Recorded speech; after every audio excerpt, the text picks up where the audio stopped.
The golden age of Hollywood is often remembered with soft lighting, elegant gowns, sharp suits, and impossibly beautiful faces frozen in black and white perfection. But behind the shimmering illusion, the stars who defined cinema's earliest decades lived in bodies far more complicated than the screen ever admitted. Many of the icons we remember as flawless heartthrobs and commanding performers experienced dramatic physical transformations that shocked fans, limited careers, and in some cases, cut their lives short. Today, we're looking at 12 legendary actors whose weight became a defining part of their journey. Some hid it, some embraced it, some weaponized it for comedy, and some were destroyed by it. But all of them remind us that fame does not shield the human body from appetite, pressure, and decline. Let's begin. Orson Welles, from boy genius to an entire meal. When Orson Welles released Citizen Kane at just 25 years old, he wasn't just a rising filmmaker, he was a phenomenon. Lean, sharp-jawed, and radiating a kind of effortless, rebellious charisma, he looked like someone carved out of ambition and destined for greatness. But behind that magnetic presence was a man whose appetites, creative, emotional, and physical, were already becoming legendary. Colleagues would joke that Welles didn't simply eat meals, he attacked them, as if every plate were another challenge he was born to conquer. Food, for him, wasn't comfort. It was compulsion. It was momentum. As the years passed, the balance shifted. His artistic brilliance continued to grow, but so did his waistline. By the 1950s, Welles had gained enough weight that wardrobe departments could barely keep up. Seamstresses working on Touch of Evil reportedly kept his measurements written on a chalkboard in the fitting room, not because it was convenient, but because the numbers had to be updated almost weekly, always trending in one direction. His changing body became a constant part of production, as present as the cameras and crew. By the 1970s, the transformation was impossible to ignore. Welles, once the arrogant young prodigy who seemed to vibrate with energy, had become a man well over 300 pounds. When audiences saw him in his Paul Masson wine commercials, struggling to fit comfortably into chairs, speaking with the heavy breath of a man carrying far more than weight, they were stunned. It wasn't just aging, it wasn't just overeating. It was a physical evolution so dramatic that even Welles himself seemed haunted by it. Peter Bogdanovich once described a quiet, devastating moment. Welles stared at an old photograph of his youthful self, studying the sharp lines of his former face, the eyes full of defiance and hunger. After a long silence, he whispered, "That's me, trapped in here." It was one of the rare times he admitted that the transformation pained him. Welles became a prisoner of appetite, fame, stress, and the relentless pressure of being a fallen genius. His body expanded as his career options narrowed, each pound a reminder of battles lost in private, while the world still celebrated the legend he once was. Marlon Brando, the beautiful man who ate his way out of Hollywood. Young Marlon Brando looked less like an actor and more like something sculpted by the gods. In a streetcar named Desire, he didn't just enter Hollywood, he exploded into it, redefining masculinity, sexuality, and method acting in a single performance. Audiences gasped at him, directors obsessed over him, critics called him the most naturally gifted actor they had ever seen. He was raw, beautiful, magnetic, an untamed force of nature wrapped in muscle and mystery. But beneath that physical perfection was a man built on extremes. Brando didn't do anything halfway: love, anger, rebellion, or appetite. And by the early 1960s, during the chaotic filming of Mutiny on the Bounty, that appetite turned destructive. His eating spiraled into something no one around him could control. Brando devoured enormous meals as if trying to fill an inner void. Large steaks, buckets of fried chicken, several desserts in a single sitting, ice cream eaten straight from the tub, sometimes 2 or 3 at a time. Food became his escape from fame, pressure, and the constant scrutiny that came with being Hollywood's most desired man. By the time he returned to the spotlight for The Godfather, Brando was heavier, but still functioning, still capable of brilliance. But by Apocalypse Now, the situation was beyond alarming. Francis Ford Coppola was horrified when Brando arrived on set weighing well over 300 pounds. Colonel Kurtz was supposed to look starved, skeletal, a commander who had wasted away in the jungle. Instead, Brando appeared as a man consumed by his own excess. Coppola had no choice but to improvise, film him in shadows, hide his body completely, and present him as a mysterious floating head emerging from darkness. As the 1980s took hold, Brando's weight continued to climb, reportedly reaching nearly 400 pounds. Assistants were assigned just to bring him snacks. Chairs cracked under him, sets had to be reinforced. Doorways literally needed widening to accommodate his size. The man who once captivated the world with his beauty and intensity now struggled to walk, speak for long periods, or even breathe comfortably. The most beautiful man of the 1950s closed his legendary career physically broken, consumed not by fame itself, but by the relentless emotional fire that once made him extraordinary. His brilliance never faded, but his body paid the price for a lifetime lived at full uncontrollable force. Sidney Greenstreet, the man who turned obesity into power. Sidney Greenstreet never experienced a sudden transformation. He didn't gain weight over time. When he arrived in Hollywood in the early 1940s, he was already a towering presence, weighing well over 300 pounds and standing nearly 6 feet tall. For many, such a physique might have been a liability in an industry obsessed with convention, but Greenstreet had a different idea. Instead of hiding his size, he turned it into a weapon, a tool that amplified his screen persona and made him unforgettable. His role as the enigmatic fat man in The Maltese Falcon wasn't just casting convenience, it was genius. Greenstreet's massive frame lent immediate authority, menace, and gravitas to the character of Casper Gutman. Every movement carried weight, literally and figuratively.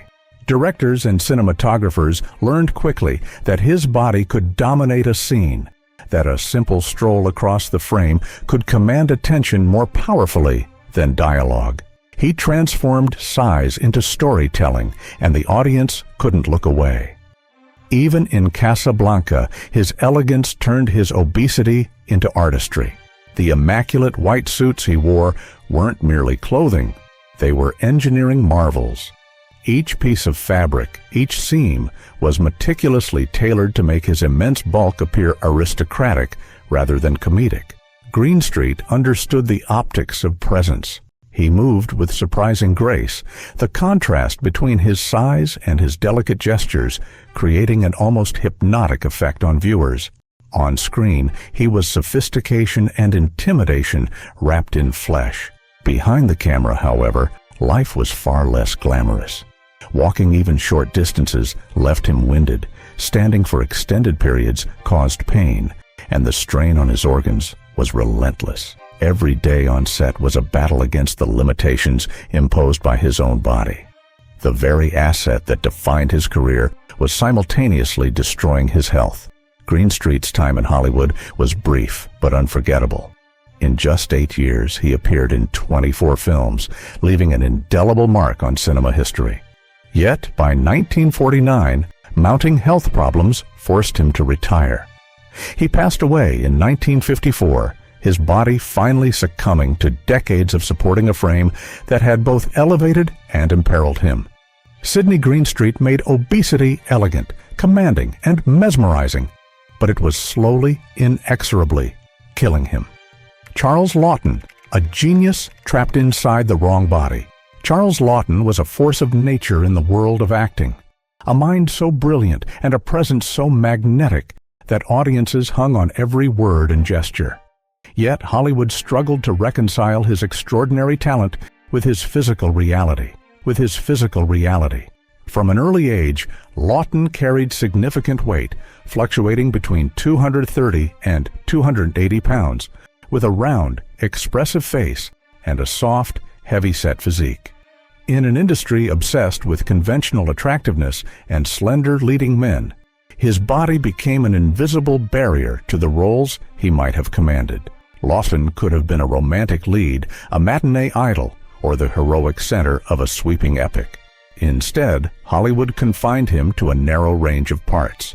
Directors saw him not for his depth or nuance, but for his ability to portray eccentrics, villains, or grotesque figures. It was as though his body dictated the kind of stories he could tell. Even triumphs that should have expanded his opportunities, like his Oscar-winning performance as the corpulent and tyrannical Henry VIII in The Private Life of Henry VIII, only reinforced the typecasting. The world applauded his brilliance, but the industry framed it through the lens of his weight. Laughton's relationship with his body was complicated and often painful. Between films, he would undertake extreme crash diets, shedding 30 pounds in a single month through sheer discipline. But the weight always returned, carried back by stress, indulgence, or simply the limits of willpower. Each fluctuation brought not only physical strain, but also emotional burden, shame, frustration, and the cruel reminder that no matter how great his talent, the world could not see past his frame.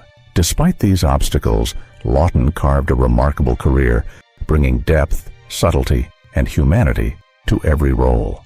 Yet one cannot ignore the silent tragedy that accompanied his brilliance. Hollywood celebrated Charles Laughton, the actor, but never fully allowed Charles Laughton, the man, to escape the weight of his body.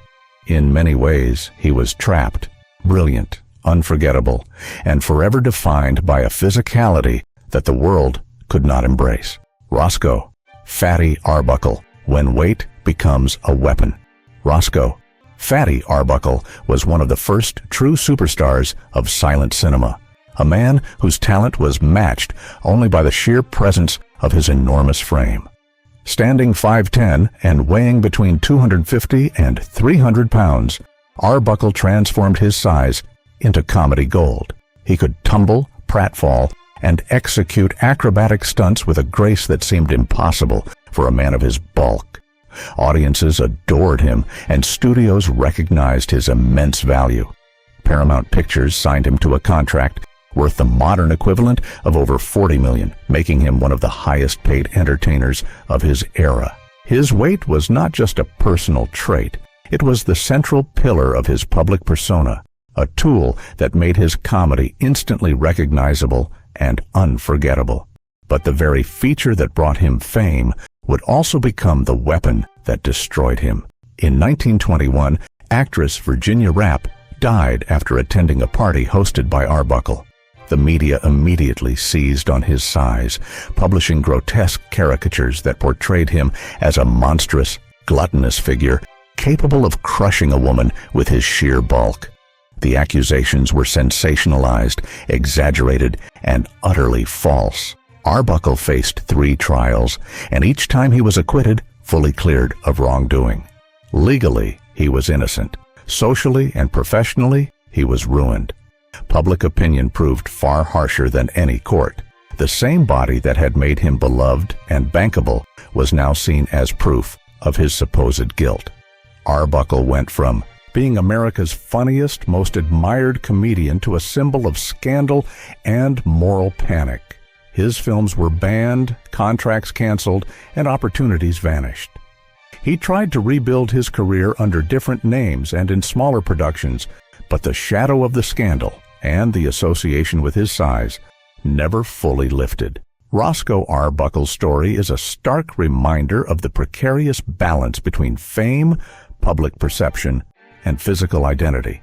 His talent was immense, his comedic genius undeniable, yet it was his own body that the public turned against him. He became a cautionary tale. The very characteristics that bring stardom can, under the right circumstances, be used to destroy it. The man who once dominated theaters and charmed millions was undone not by crime, but by prejudice, sensationalism, and the cruel weight of perception. Victor Buono, the comic genius who joked about his own death. Victor Buono carved a unique place for himself in Hollywood during the 1960s and 1970s, a niche defined by his extraordinary size, commanding presence, and talent for portraying intelligent yet physically imposing villains. Standing 6'3" and eventually weighing nearly 400 pounds, Buono could dominate any scene simply by existing in it. He became a familiar face as the cultured, sardonic antagonist, his deep voice and eloquent delivery amplifying the menace his massive frame already conveyed. Audiences were both fascinated and intimidated, drawn to the combination of brain and bulk. Yet, behind the laughter and acclaim, Buono struggled. He often joked about his size on talk shows and variety programs, making self-deprecating quips that charmed audiences and disarmed critics.